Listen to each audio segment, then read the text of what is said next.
Right now, we are in central Los Angeles, standing in the Dunbar Hotel. This month, we are celebrating our African American community as part of the African American Heritage Month. African American Heritage Month means the opportunity to really celebrate the rich cultural diversity of our community. It's certainly a way to acknowledge the special achievements of individuals, but also of organizations and places. One of our main contributions is to produce this beautiful African American Heritage Month calendar and cultural guide that highlights events happening all across the city celebrating African American Heritage Month. In addition, it highlights artists, both literary and visual.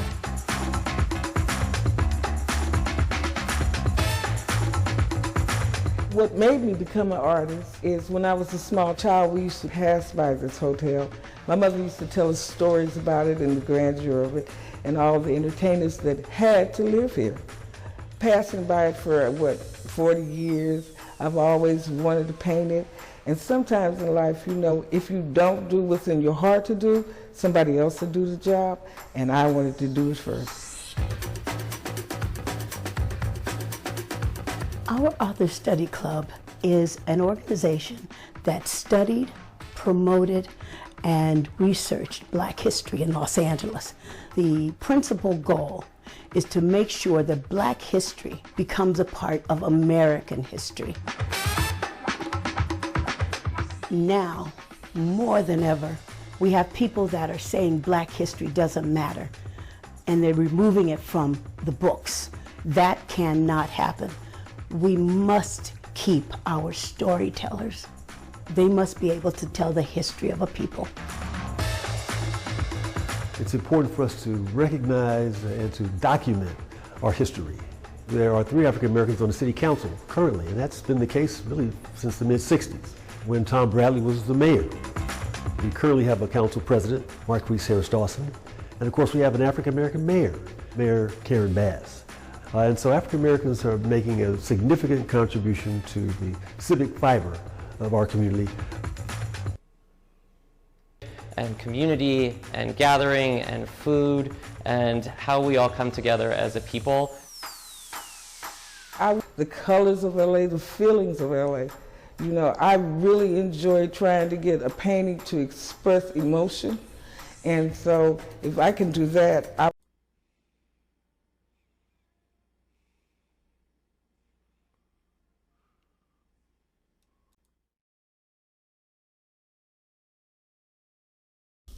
I want to give all the praises and the honor to Yahweh Bahashem, Yahweh Shai Bahashem, Ruach HaKodesh, and double honors to the elder apostles and the elder bishops of Great Millstone. Honors as well to you other elders, you brethren, you fellow believers. Shalom to you supporters of the truth. It includes you few sisters. Shalom to the elect. Anyway, I actually ran across this video. Now, I normally wouldn't do a video on this, but as I started watching, I saw a lot of the boule manipulation, right? I seen a white man of most likely the other descent, could be a Jake, but looks like he's a other nationality. And we're going to go into some AI or some history, maybe a little. And so many things I've seen wrong with this video that hopefully I can remember. This woman, she was doing all these paintings, and it was nothing but women, by the way. The leadership of men in the Black community is gone, right? So they're not addressing, they're talking about the culture, but they're not addressing the problems that this so-called culture faces, right? The scripture says, never trust thine enemy. This whole NAACP is supposed to be a private entity, so to speak, or controlled by the citizens. This is something they made up, by the way. But it's also funded by particular groups that are also headed by Black people, just so these very people can cover up who they are that's funding this. For example, the group Silicon Valley, right? There's various other groups that fund this. Let me go to some AI real quick, but first let me read a scripture. Go to the book of Psalms 83 and 4. They have said, come and let us cut them off from being a nation, right? That the name of Israel may be no more in remembrance. That's the key. This is what they're trying to do. Okay, so anyway, it says here, the NAACP, it says that the small hats didn't run it. And I work for some, so I know how they move, right? They'll run certain businesses and put it in other people's names as CEOs and presidents or whatever else the case, right? It says Jewish people, both men and women, were instrumental in the NAACP foundation in early leadership, just like the Black Lives Matter, by the way. Moskowitz involvement in the NAACP was indicated of early Jewish support. Lillian Wald, Rabbi Emil C. Hirsch, and Rabbi Stevens Wise were also founders. Okay, they also founders. It's something blocked out. Joel Elias Springham, a prominent Jewish scholar, educator, and civil rights advocate. So when you go to the history of the HBCU, the historical black colleges, and how that was set up, Richard Humphreys and various other abolitionists who owned slaves, they re-educated and gave our people their own source of history. And this is what you see, this foundation is set up to continue and, compromising our awakening and distorting our history of who we are, right? It says civil rights advocates served the organization as chairman in 1913 and 1919. What the hell you think was going on in 1913 and 1919, right? And recruited his board, such as Jewish, here we go, and recruited for his board, such as Jewish leaders Jacob Schiff, Jacob Bilskop, Rabbi Stephen Wise. You might be thinking Rachel Dolezal, who served as president in NAACP spokesman chapter until 2015. She was white. And it says not Jewish, but she was white and presented herself as black before background was revealed by her parents. Now, I also did some research a while back, and the what they call that with Martin Luther, the segregation movement. They set up a tear who tried to live the life. She was a white woman. They set her up to be a so-called mixed woman. And she might have been father white, but she played the role as a black woman, and she wanted to learn the ideology of how black people operated. So then she set up there and helped Martin Luther King. By the way, this white woman helped Martin Luther King with the segregation movement and all that. In fact, she was more prominent before Martin Luther King. When I read, there might be some different variations to that. This woman also became a stripper because she wanted to be like a black woman, right? So we can see that my whole point is these organizations are controlled to keep you asleep from who you are, right? That's their whole agenda. See, as long as they say, you're black and African American, you were kings and there's culture for you, you will never say you was an Israelite, because that is what they're not trying to say. Now to the meat and potatoes of the video, right? Let's go here. Isaiah 51:17. Awake, stand up, O Jerusalem, which have drunk at the hands of the Lord the cup of his fury. Thou hast drunken the dregs the cup of his trembling, and wrung them out. Right? It say, wake up. Basically, break that yoke that's on your neck. Right? This is what it's saying. Break the yoke that's on thy neck. Jeremiah 30:8. For it shall come to pass in that day, saith the Lord of hosts, that I will break the yoke from off thy neck. See, even though we went in the spiritual, physical yoke in Deuteronomy 28:48, when he said he'll put a yoke of iron upon thy neck, then he says here, I will break that spiritual yoke off their neck. and will burst thy bonds, and strangers shall no more serve themselves of thee. Which it means here in a ESV, foreigners shall no more make a servant of him, right? Or no longer will foreigners enslave them. You get the point. So the whole point I want to get to, this is what I want to get to here. This diaspora, that it was originally called the African diaspora or diaspora. Let's look up what diaspora means. Moravian Protestants in 1869, it refers to the dispersion of the Jews. From Greek diaspora, dispersion, to be scattered about, dispersed, right? From the about, across, the scatter, using the Septuagint in Deuteronomy, right? So why did they cover up being called the African diaspora to now to African Black History Month or year? I don't know what they call it. I know you had it February, African Black History Month, but now it's the African Pride or something, whatever they got going on. But it was originally the African diaspora, right? That's what it's originally called. Let's go to James 1:1.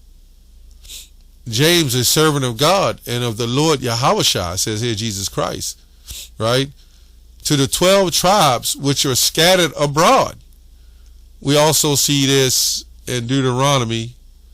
I have to read that. And a lot of you know where I'm going at with that. Deuteronomy 28. Let's go to 64. It's also in, is it Ezekiel? 64. It says, and the Lord shall scatter thee among all people from one end of the earth even unto the other. And there thou shalt serve other gods which neither nor thy fathers have known in wood and stone. And among these nations shalt thou find no ease. So it's important to understand that there was different diasporas, right, among our people. We're not talking about everybody else. Even the sub-Saharan slave trade, you had the Barbary trade, which was a mixture of Arabs, I believe Northern Africa, and Israelites who have converted to Islam became part of it, right? And that all went into the transatlantic slave trade. But the transatlantic slave trade is more prevalent because there was a much more of a scattering than any other time. Then we were scattered throughout the world. So let's get some more AI on that. And they call us black. Let's look what black mean. They change the definitions all the time. Black skinned people, like coffee, figurative sense, gloomy, unlucky, bad, wicked, malicious. Yeah, that's what they use for us being black. So not only were we destroyed by our nationality and our heritage psychologically, even physically, mentally, that they put a name on us, right, that didn't bring us any so-called luck.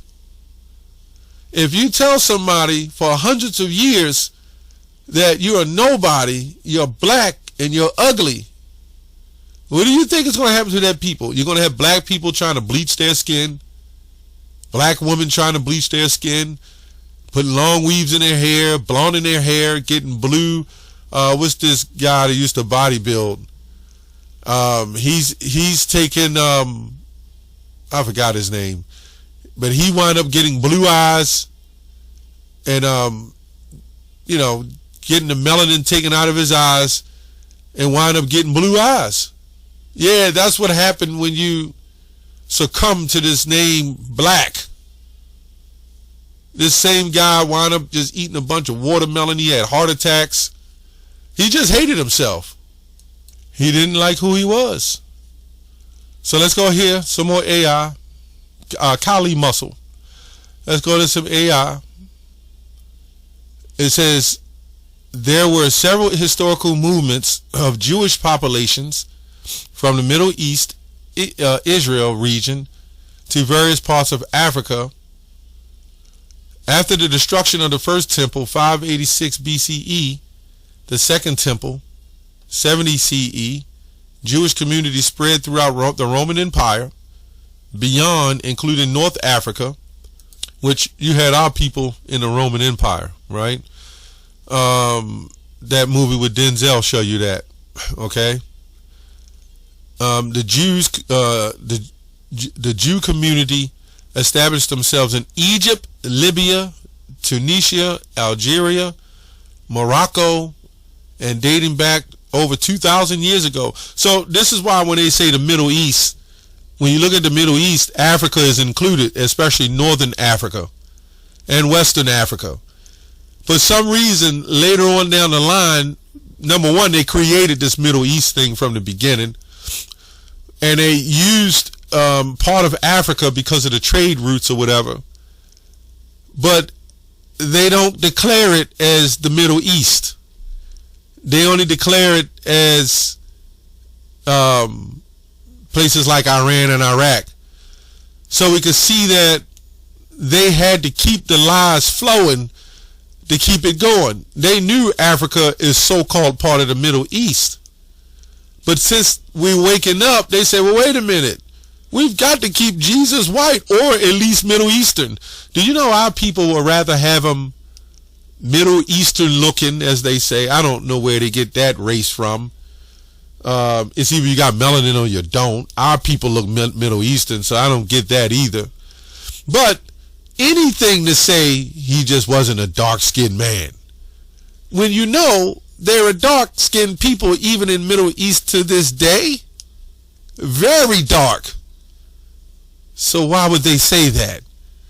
So in their minds, I would rather have Jesus look like an Arab whom America hates than to rather look like one of you Negroes. Yeah, I'm just saying.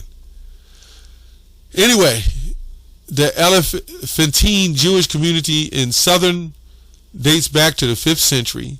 A significant of Jewish population in Ethiopia, with some of them our people as well. But the Ethiopians aren't our people, but we're mixed amongst them. Through the exact origins and debated by historians. They've tried their best, and what they're doing now is they're releasing it little by little, but then they're also pushing this is your heritage. As long as they keep our heritage as dumb and docile, you know, well, black people invented this and black people invented that, which is true. We're the inventors of a lot of stuff, but what we say is Israelites, because there's some white people who look white who are inventors who are actually Israelites. It's about the nationality and their heritage, not the skin color. But it seems like these people are doing their best to hold that from us, to keep us. See, as long as you keep saying I'm African American, I'm black, you know what I'm saying, I'm not a Jew, I'm black, African American, although there's a lot of blacks over in that region that say that they're Jews anyway. That makes a separation. So they will fund Black Lives Matter, right?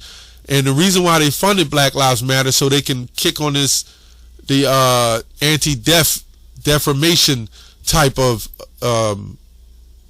with genre or whatever you want to call it.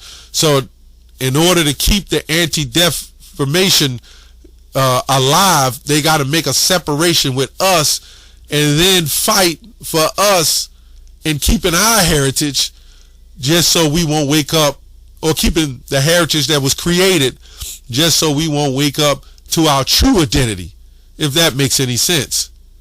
That's their whole point. Let's give them their own heritage, their own start, their own belief, and we'll fund it. And anybody says the N-word, anything hateful, we'll put them on the hate list. That way, if anybody say anything about us, then they can't do that to us.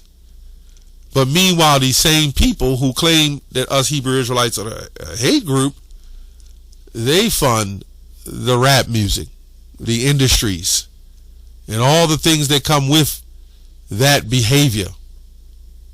And then on the outskirts of it, It's genius, though, if you think about it, where they say, well, we'll fund you, George Soros and the Black Lives Matter, to keep your black identity going, because they're trying to keep you asleep. Hosea 1:10 says the children of Israel and the children of Judah shall be pointed together and count themselves one head. So they're trying to stop the awakening, and that's why I'm doing this video. And there was so many things in this video wrong that I really didn't get to show. But I wanted to show that it was the Diaspora is talking about the Israelites fleeing in 70 AD. That's all I have on that. Shalom.